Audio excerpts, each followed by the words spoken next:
Shalom, shalom. Giving honor and praise to the Creator and the Maker of heaven and earth. This particular short video, brothers and sisters, what we want to get into, as before, is getting into the Hebrew, identifying what is the verb, the plural, identifying what is the suffix, what is the prefix, and so forth and so on in translation. All right. So in this particular one, as in the others, all right, the vowels are not placed in, and we'll place the vowels in as we go along. All right, so what do we see here? Again, we have our friend here, the wow. All right.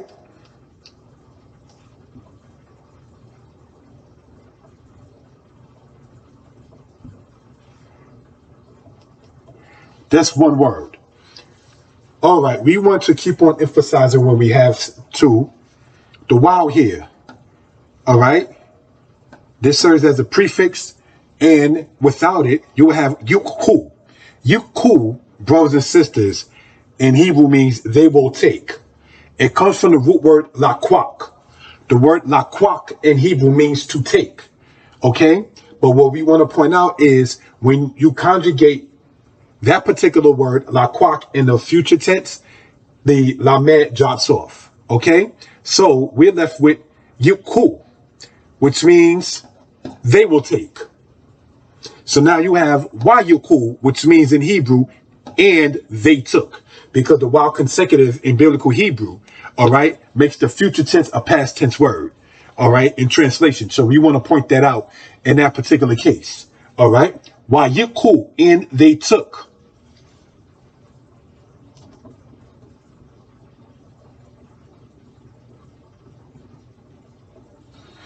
Et kal. This et, all right, which means in many cases with, or as in this case, serves as the aspect, brothers and sisters, of the definite article that you're putting in. It's a definite aspect. It's not just any old thing. It is a specific thing. Wayuku et kal. Kal, said by some as kol, means all, each, or every. Okay? Wayuku et kal, and they took all.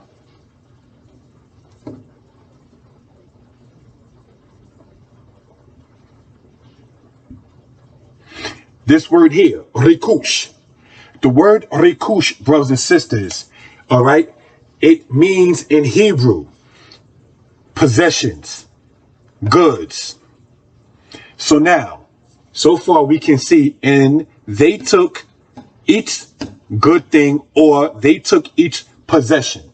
All right. So we just want to point that out in that particular case.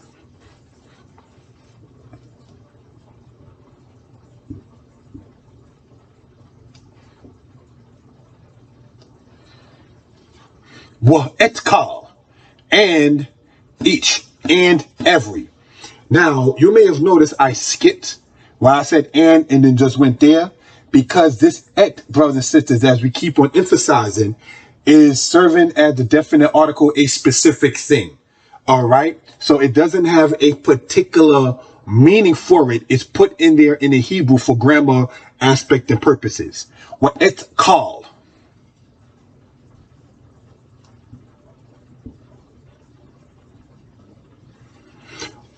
Et kal aklam.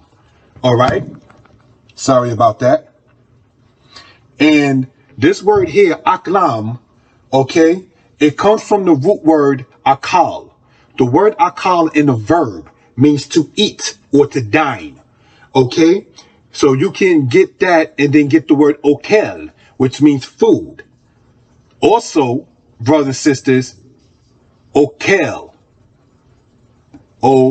Kel, kel, root meaning in verb to eat or to dine. This menso feet, I want to emphasize this at the very moment. All right, shows it to be a possessive aspect. Aklah in verb means she ate.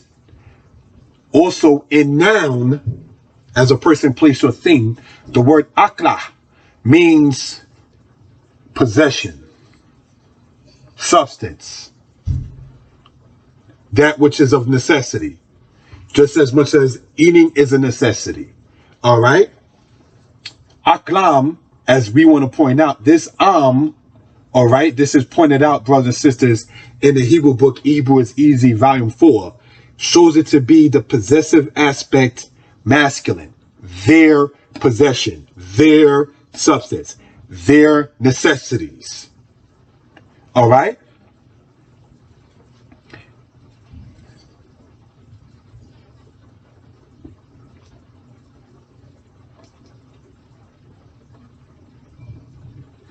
Wayelku, this wow, serving as the prefix. All right? If you drop that off, as we would have done over here, you get the word yelaku in this case. Yelaku means they will go. But as we've been pointing out with biblical Hebrew, the wow consecutive makes the normal future tense word turn into past tense. So you have wayelaku, and they went. And they went. Wayiku et kal rikush, and they took each a possession, a needed matter. Wa'et kal, and each aklam, and their necessities. Wayelku, and they went. This is from the book of Genesis chapter 14. So we can gain understanding of what we're talking about. If we were to translate this loosely, okay, we would see it as, and they took their stuff and they went. If we were to translate it in that particular case. All right. So we just want to point this out for necessary purposes, how this works within the Hebrew language itself. All right. The root again of yikwak is the word lakwak, which means to take. The root of yelku is the word halak. Halak means to go. Okay. So we just want to point that out. All right. The description will have the contact information for those who are interested. Shalom.